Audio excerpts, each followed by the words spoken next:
वाह, क्या आईपीओ है। एनएसई पर दिखाइए जरा टेनेको का शेयर। आज लिस्टिंग होनी है इसकी और इशू प्राइस था इसका 397 रुपीज़ का। 400 रुपये के नीचे का इशू प्राइस था। 3600 करोड़ रुपए इन्होंने जुटाए हैं। पूरी तरह से ओएफएस था। मैं क्यों बता रहा हूँ ये कि कंपनी के पास कोई रकम नहीं आई, लेकिन उसके बावजूद देखिए इस कंपनी को लेकर उत्साह किस तरह का है। ग्रे मार्केट ऐसा इंडिकेट कर रहा था कि 103 रुपये का यहाँ पे प्रीमियम के साथ स्टॉक 500 रुपये पर लिस्ट हो सकता है। टेनेको दिखाइए। टेनेको में आप देखेंगे ना तो आपको लेवल दिखेगा 505 रुपये का, जो प्री मार्केट में प्री ओपन में 945 पर भाव सेटल हुआ है, 505 रुपये पर सेटल हुआ। जो बाजार मान के चला था उससे भी 5 रुपये ऊपर, यानी कि 108 रुपये पर शेयर यहाँ पे बन रहे हैं। मैं उसकी बातचीत करता हूँ। सर अपना थोड़ा व्यू बना लीजिए इसको लेकर। पहले ना जरा अगर आप थोड़ा हमें एक्सेल सॉफ्ट के बारे में बता दें। वैसे आप कहते हैं कि आप आईपीओ ट्रैक नहीं करते, मैं केवल जानकारी दे दूं हमारे दर्शकों को। एक्सेल सॉफ्ट टेक्नोलॉजीज ये आज नया आईपीओ खुलने जा रहा है। आज खुलेगा, 21 तारीख तक खुला रहेगा। 114 से 120 रुपये का इसका प्राइस बैंड है। 500 करोड़ रुपए ये रेस करेंगे। थोड़ा सा हिस्सा 180 करोड़ रुपए कंपनी के पास आएगा फ्रेश इशू के जरिए, और 320 करोड़ रुपए ओएफएस के जरिए मौजूदा निवेशकों को भी मिलेंगे।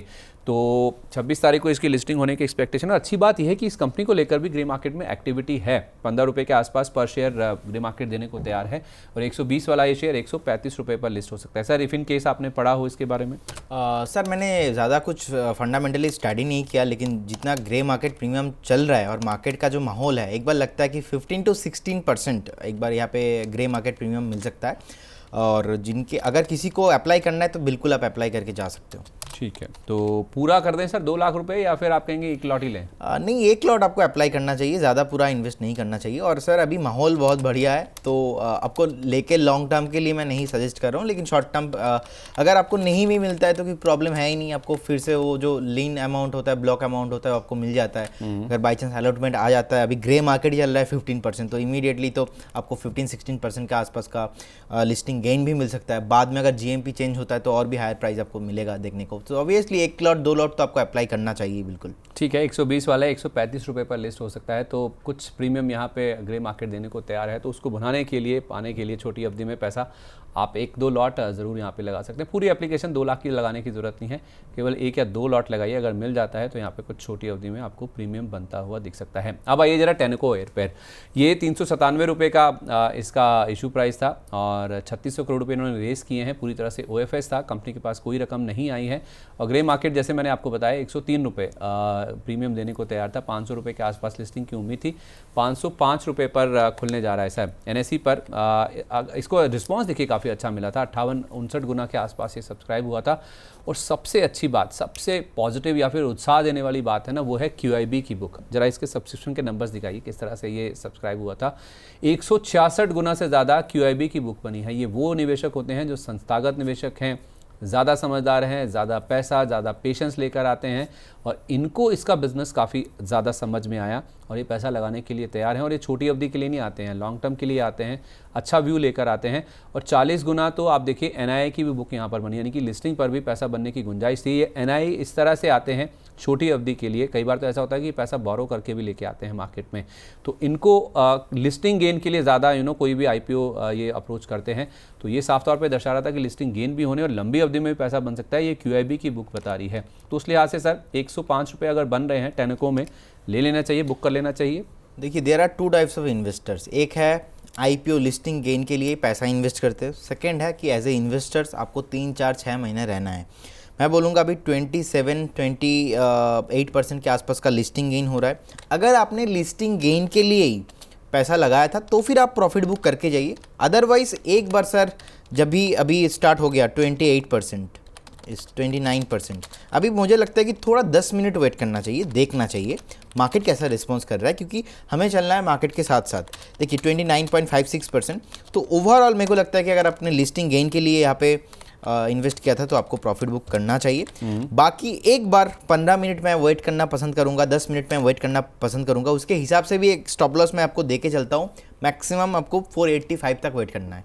485 अगर इसके नीचे, देखिए अभी नीचे भी आ रहा है, तो 485 अगर नीचे, इसके नीचे आता है तो आपको प्रॉफिट बुक करना है। 485 के ऊपर जब तक है बने रहिए, कुछ भी प्रॉब्लम नहीं, लेकिन फ्रेश बाय सर यहाँ पे नहीं करना है, क्योंकि फ्रेश बाई इतना ऊपर करेंगे अभी थोड़ा बहुत प्रॉफिट बुकिंग हैवी हो सकता है, तो इसलिए फ्रेश बाई करने का सलाह नहीं रहेगा। लेकिन आप चाहते हो एज ए इन्वेस्टर बने रहना, आप बने रहिए।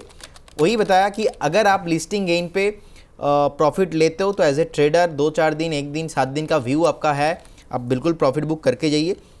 और अगर आप इन्वेस्ट करते हो तो आपका व्यू 2-4 दिन नहीं होगा, तब आप एज ए इन्वेस्टर आपको काम करना पड़ेगा। उस टाइम पे आपका व्यू होना चाहिए मिनिमम 2 से 3 महीना। उस टाइम पे आपको एक्ट करना पड़ेगा as a investors, as a trader, as a swing trader भी नहीं। जी ओके, तो अगर आप थोड़ा सा पेशेंस रख सकते हैं, 2 से 3 महीने का व्यू है आपका, तो इसमें आप बने भी रह सकते हैं। 485 रुपये ये आपका स्टॉप लॉस का लेवल है जो आपको दिया गया है। जब तक 485 के ऊपर है ऊपर तब तक मैं इसके अंदर हूँ। और इस बीच देखिए सर, एक बार ग्रो भी 10% का लोअर सर्किट लग चुका है। माय गुडनेस, तो ग्रो में भी आप देखेंगे, एक बार दिखा दीजिए, ग्रो में 10% का लोअर सर्किट लगे, तो प्रेशर आज साफ तौर पे दिख रहा है। 187.99 पर खुला था और देखिए वहीं पर खुलते ही इसने अपना टॉप बना लिया और अभी देखिए डे लो पर है। 10% का सर्किट लग गया तो उसके नीचे क्या जाएगा, 169.89 का लेवल है, 10% का फॉल है। देखिए बाजार खुलने से पहले ही आपको बता दिया गया था कि इसमें आपको मुनाफा वसूली कर लेनी चाहिए। लेकिन टेनको में अगर आपने लिस्टिंग गेन के लिए पैसा लगाया तो आपको लिस्टिंग गेन ले लेना चाहिए। अगर आपका व्यू यही था कि मुझे लिस्टिंग गेन पे पैसा बन जाए, तो 30% पैसा बन रहा है। 516 रुपये का हाई इसने लगाया, अभी भी 512 रुपये के आसपास आपका 30% पैसा बन रहा है, तो आपको लेके निकल जाना चाहिए। अगर आपका व्यू लॉन्ग टर्म का है, थोड़ा आप पेशेंस रख सकते हैं, 2, 4, 5, 6 महीने होल्ड करते हैं, तो आपको 485 रुपये का स्टॉप लॉस लगा के यहाँ पे बना रहना चाहिए। सर एक कोई टारगेट सुझा दीजिए कि 2-3 महीने अगर कोई रुकता है तो कहाँ तक जा सकता है ये? सर मुझे लगता है कि अगर आप 2-3 महीना वेट करते हो, एक बार अगर 485 कभी भी ब्रेक नहीं होता है, 485 को होल्ड करता है, तो फिर एक बार आपको यहाँ पे 545 से 550 का लेवल आपको नेक्स्ट 2-3 दिन में ही पॉसिबल है, आपको दिख जाएंगे। ये 2-3 दिन में मैं आपको बता रहा हूँ। अगर आपको 2-4 महीने के लिए रखना है तो फिर मेरे को लगता है कि एक बार 620, 650 भी पॉसिबल है, लेकिन ये व्यू तभी वैलिड होगा जब तक 485 के ऊपर है।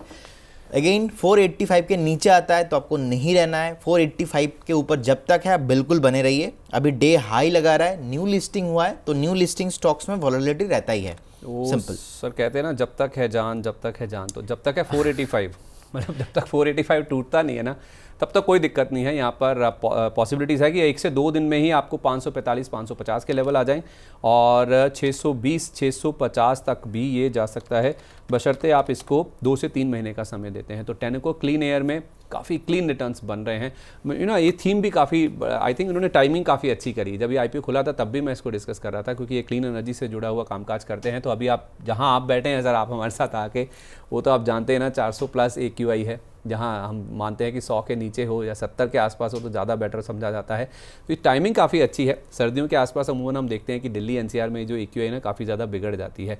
मैं तो इनफैक्ट सर पिछले वीकेंड पे हरिद्वार गया था, वहाँ पे भी 300 प्लस AQI था। तो वहाँ पे तो एक्सपेक्टेड था कि शायद कुछ अच्छा मूड माहौल होगा, पहाड़ हैं, वादियाँ हैं आसपास, गंगा जी भी हैं, लेकिन वहाँ पे भी मूड माहौल काफ़ी ख़राब था AQI की जहाँ तक बात है। तो ये टाइमिंग भी काफ़ी अच्छी करी है इन्होंने। तो यहाँ पर 485 जब तक इंटैक्ट है तब तक कोई दिक्कत नहीं है, आप बने रह सकते हैं। यही स्टॉप लॉस आपका होगा 2 से 3 दिन में। यहाँ पर आपको 545, 550 और 2 से 3 महीने में 620, 650 तक के जो लेवल्स हैं वो भी आते हुए नज़र आ सकते हैं। सर एक बार जब IPO की बात चली है ना, तो किसी दर्शक का सवाल आया नहीं आया वो मैं देख लूँगा, लेकिन आप सर एक बार ये फिजिक्स वाला भी डिस्कस कर दीजिए, अगर आप इस पर कुछ राय दे सकें। कल ये लिस्ट हुआ था 33% प्रीमियम पर, 43% के गेन बन गए थे क्लोजिंग के लिहाज से। एक बार फिजिक्स वाला दिखा दीजिए, वहाँ पर क्या व्यू है सर आपका? मुझे लगता है कि 120 का एक स्टॉप लॉस मेंटेन करना चाहिए। 120 के ऊपर जब तक है बने रहिए। फ्रेश बाय अभी ना करेंगे तो ही अच्छा है, जितना नीचे ले पाएंगे उतना ही बढ़िया होगा।